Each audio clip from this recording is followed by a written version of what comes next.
Hey everybody, welcome back to another episode of Awesome Finds. Now today I'll be showcasing all of these records, and we're going to start with two records from my friends over at Universal Music. This first one is the first live Steely Dan album in over 25 years. This is titled Northeast Corridor from 2021.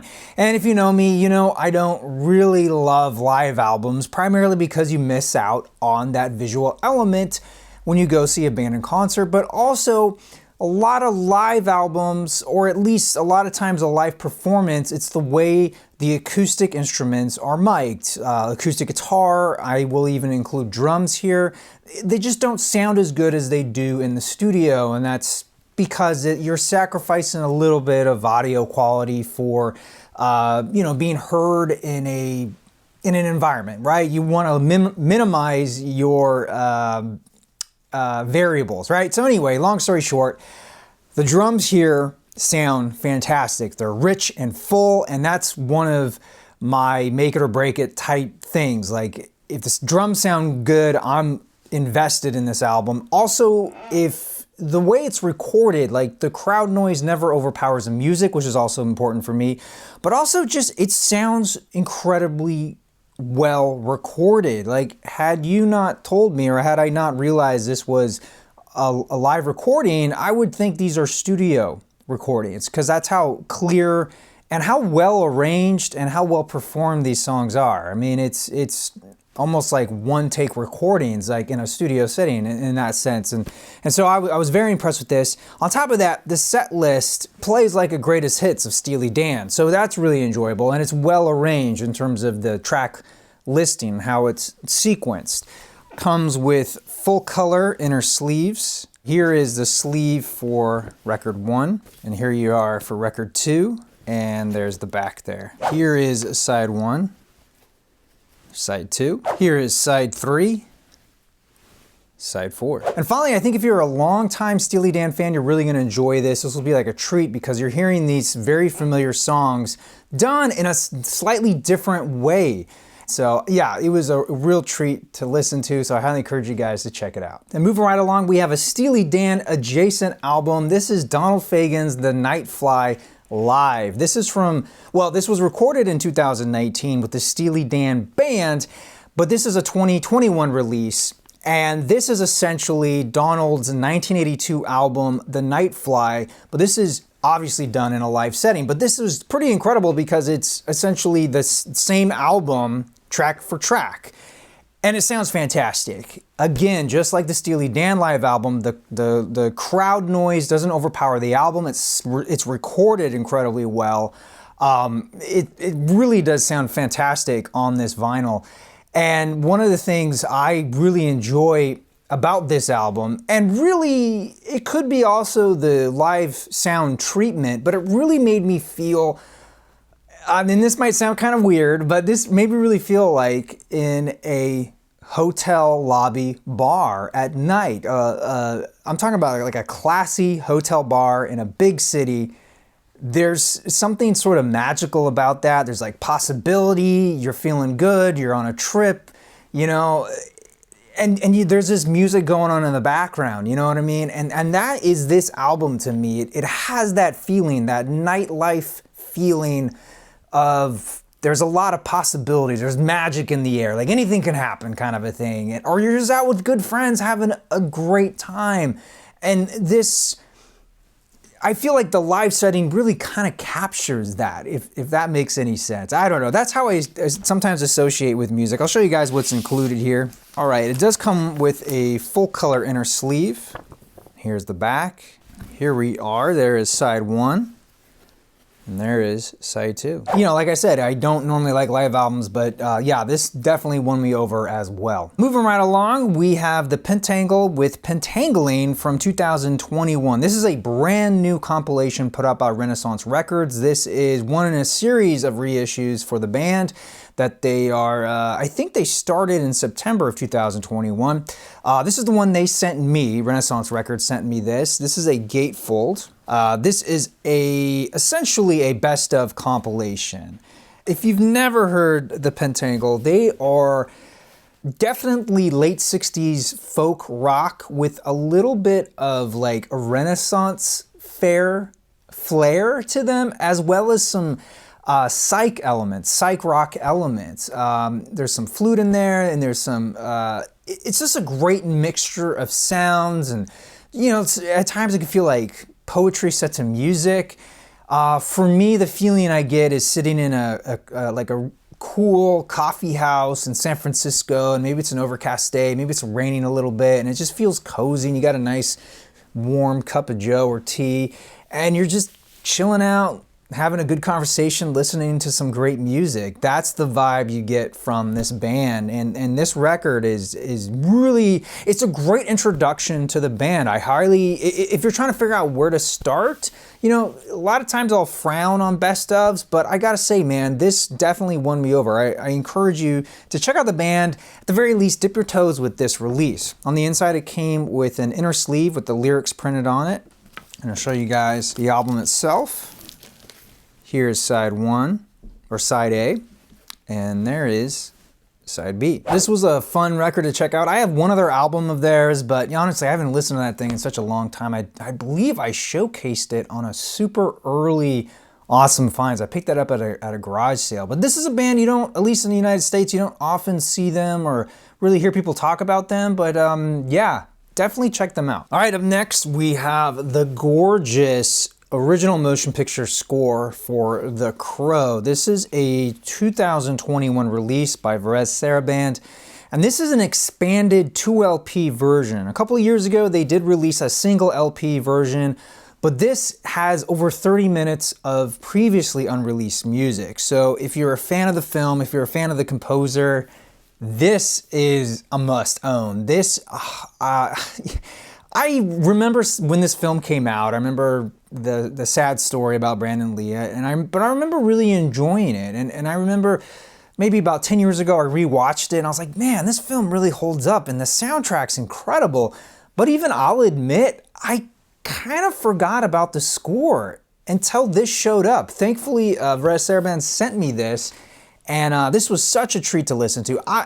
First off, can we just talk about this cover with the spot varnishing? And it's also got some raised portions. So the crow is raised into the, it's like stamped into the cover. Same with the crow and the gravestone in the hand here. Such an amazing cover. There's the back. So this music it complements the film so well. It complements the pre-recorded music that was included, right? The Cure and stuff like that. But this is sort of a great mixture of like goth, industrial, what you would, the 90s would call new age music or world music, orchestral type score, just a post-rock, just all that kind of blended in together masterfully. And when you read about, it comes with some inner sleeves here that talks about the music, and one of these essays is written by the composer, and he goes on to talk about how, so much of his compositions were written after Brandon had died, and so he wrote a lot of this music as sort of a eulogy for him, and so at least for me, I picked up on that sadness right away.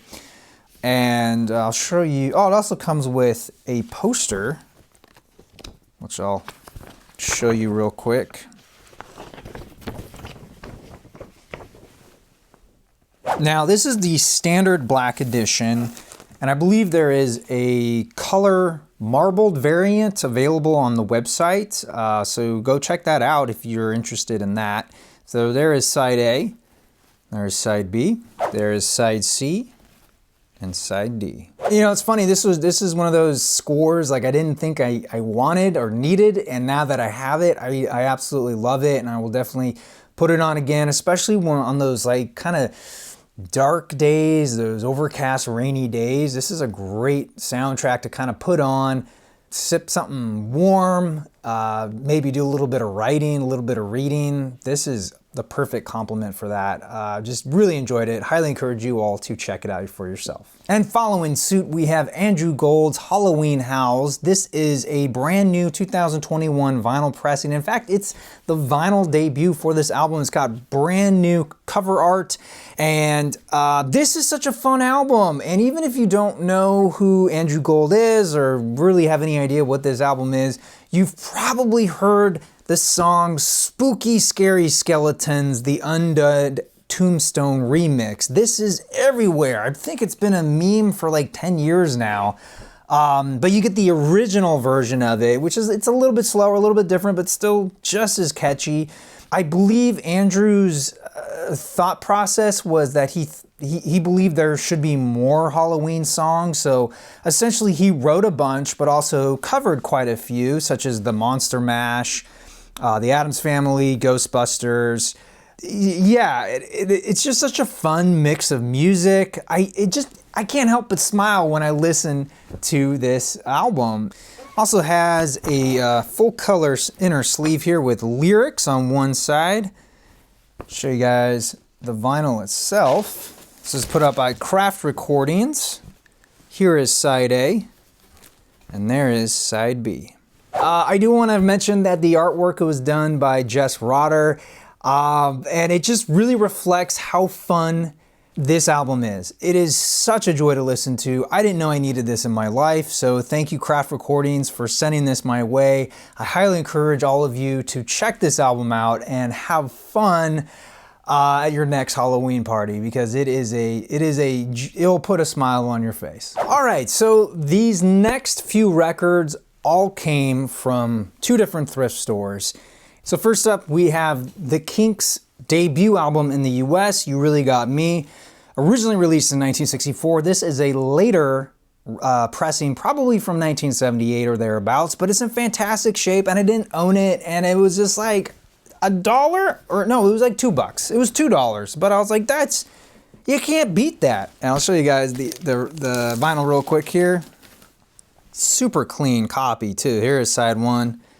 And there's side 2. I love this album. I think it's a must-own, probably more so the UK version of this album. The real version of this album is a must-own. This is cool to have, and this will be a good placeholder for the time being. And it's just, it's just awesome to look at. And it's just so cool to find this, because I never come across stuff like this in all my years of going to thrift stores. It was incredible. Also at that same thrift store, I got the Pogues' second album, Rum, Sodomy, and the Lash. This is an original US pressing from 1985.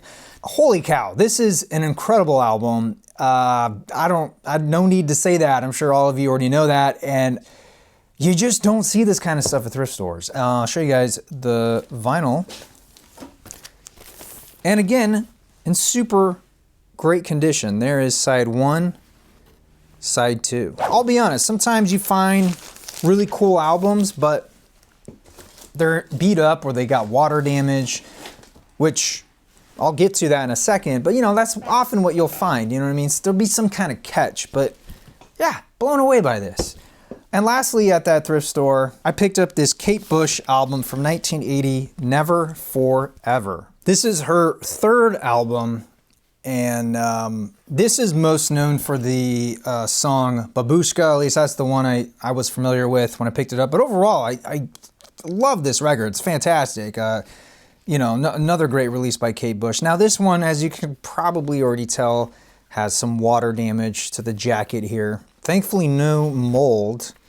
I'll show you the vinyl real quick. This cleaned up incredibly well too, so thankfully the labels are nearly flawless here. I was stoked to pick this up because I don't have a lot of Kate Bush. I think I only have like a 12-inch single of her, so I was like, awesome, got this album. But then almost the next day I went to that other thrift store, got a ton of records, probably a stack this big. They were supposed to be like $4 each, but because I bought so many, the clerk gave me for $2 each, and I wasn't gonna argue with that. I was like, thank you very much. And so in that lot, I got a ton of records. I'm not gonna show you all of them, but I got Kate Bush's 5th album, Hounds of Love. This is an original US pressing. This arguably might have her biggest single or her most well-known single, Running Up That Hill. amazing song. But overall, this album is so good. It came with the original inner sleeve here. Here is the record. Here is side 1. And there is side 2. Love this album. I'm telling you, if you don't have this album, you should pick it up. I think it's one of those must-owns, you know what I mean? It's just, Kate Bush has so much to offer, and she's just so interesting to listen to. Definitely check this out, pick it up, listen to it, stream it however you can.